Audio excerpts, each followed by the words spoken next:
Hello everyone, this video will cover Module 3. Module 3 is going to start us off with some good stories about the Greek pantheon, and the main ones that we're going to look at are the creation stories. So we have two chapters, one on the creation of the gods and one on the creations of humanity, and then you're going to be doing some assignments with those two of our readings. So you can see that our readings page here lists the two chapters that you're looking at, myths of creation, and you're going to look at the story of how the 12 Olympians were created. Most students are familiar with Kronos and the Battle of the Titans and all of that. So some of this will feel very familiar to you, but you want to keep track of what's going on. Side note here, this the next module is the one where your first exam will be, and so you want to make sure that you are paying attention to these chapters, that you're not leaving them until the last minute to read all of this, because it's a lot to try and absorb before you take an exam. I would recommend, as you're reading these chapters, take notes, give yourself a chance to study, make flashcards if you need to, just making sure that you really understand what's going on in these myths. Most of the myths that we're going to look at are a bunch of smaller stories that have been sort of combined together into a larger narrative, and so it can get confusing to keep track of. We are not to the heroes yet. We are still with the pantheon, the gods and goddesses. So that first chapter, most students are kind of familiar with some of the creation story, and then the second chapter is about Prometheus and the creation of mortals, and Pandora might be a figure you're familiar with as well. And the other thing in this chapter is a discussion of the universal flood. So what happens is, in most ancient cultures, with most of our religions, our ancient religions, there is at least one flood story. Sometimes there are multiple flood stories. And what happens is a lot of these flood stories contain very similar elements. And so it's really interesting to put them side by side and see how many different versions do we have of the gods are mad at the world because of humanity, so they decide to flood, except this one guy, and his wife, and they want to save them, so they put them in a boat or in a jar or in whatever, a box, and they get saved from the flood. And so there's so many different versions of kind of the same story. It's really interesting to think about how all of this happened when we have different cultures existing at different times in different places entirely, and why did they come up with the same ideas? And so I want you to watch this video here. It is a required video. There is a question on the exam that will be about this topic of the flood narrative, and this video in particular will help you out. So I want you to watch this video. Most of the videos in this class are not required, but this one is, and it basically goes over more than what the textbook offers on the universal flood.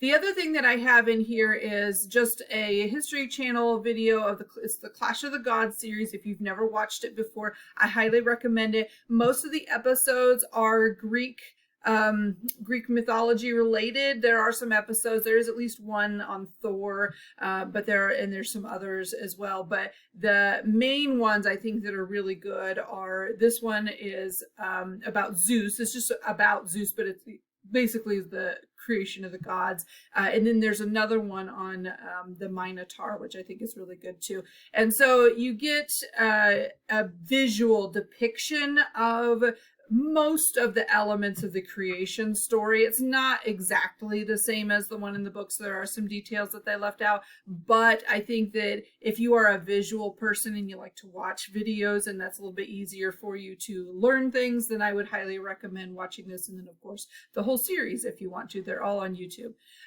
So that's the reading, and then of course you have a quiz over it. So these questions will come from the two chapters on creation.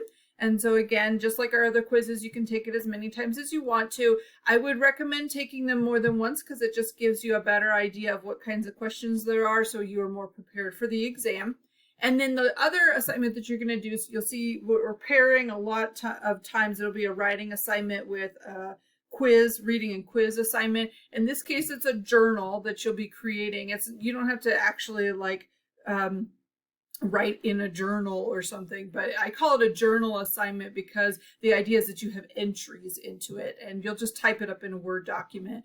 So what you're going to do is pick 5 of the 12 Olympians, and you're going to do a short paragraph about each one. So you're going to choose 5 and you're going to number them on your Word document. So number 1, you know, and then you list the god or goddess's name, and then you're going to explain what you learned about them. So like, who are they? Where do they come from? What are their powers? That kind of thing. And then the traits that you've learned, whether that they have a spouse or children, and then your favorite myth that they're involved in. And for most of it, you can use the textbook. You really don't need to do a lot of outside research, but some students like to. They just like to learn more about them.